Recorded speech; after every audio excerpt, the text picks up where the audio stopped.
Good morning mga ka-farmers. So nandito nga tayo sa bukid. At ngayon ay ipapakita ko sa inyo yung aking gagawing kalabasa farm. At mag-i-spray nga ako ngayon ng herbicide para mamatay itong mga damo na pagtataniman. So medyo mataas na nga yung mga damo dito. Kaya kailangan ng sprayin ng herbicide. Dito sa part na to ay maliit pa yung mga nyug. Pwede pa siyang taniman ng kalabasa. So guys, papakita ko sa inyo yung ating gagawing kalabasa farm. So ito yung pagtataniman natin guys ng kalabasa. Ito yung gagawin nating kalabasa farm. So maliliit pa yung nyug dito, mababa pa. Kaya pwede pa siyang taniman ng mga kalabasa dun sa tabi na yan. So yun yung i-spray natin ng herbicide. Yan, mataas na yung damo. So tama-tama, katamtaman yung init, saka tuyo na yung yung mga damo, pwede na siyang isprayin. So dito tayo magsisimula at magtitimpla na tayo ng pang spray na lason.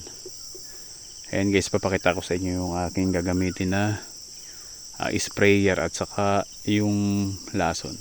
Ayan guys, tara. So ito yung gagamitin natin guys na sprayer. So ito yung automatic, rechargeable siya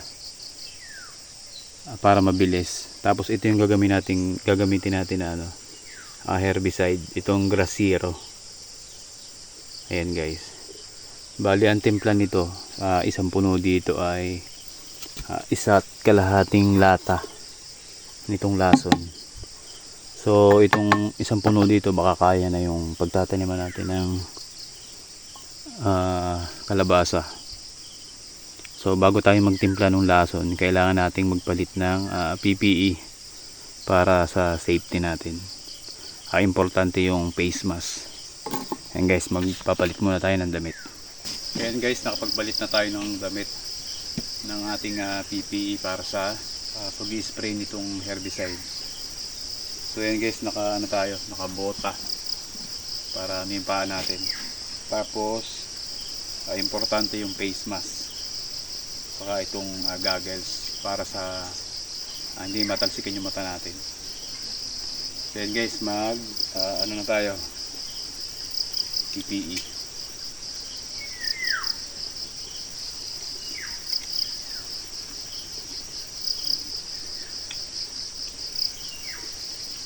Tapos naka-gloves din tayo guys. So yung ginagawa ko nga pala guys dito ay pinagdodoble ko yung face mask para mas mas safe.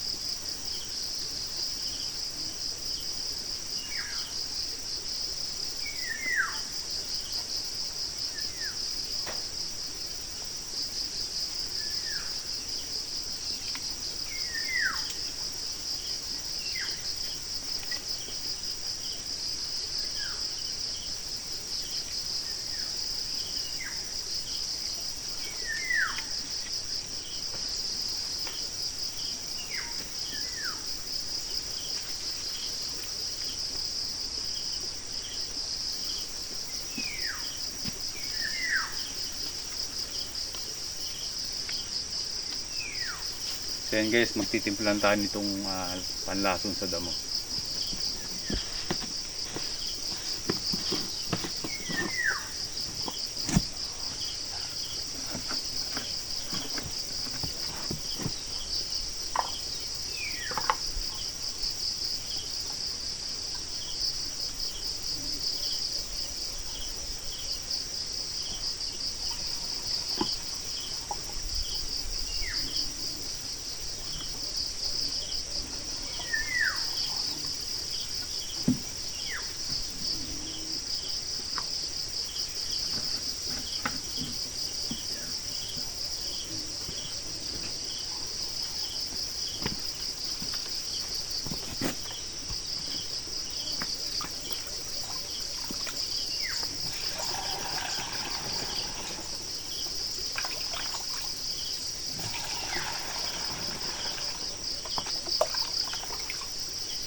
Is ready na yung ating pang spray at pupunta na tayo dun sa ating gagawing kalabasa farm. Tara guys.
Ayan guys, tapos na tayo mag-spray at naubos na natin itong isang tangke.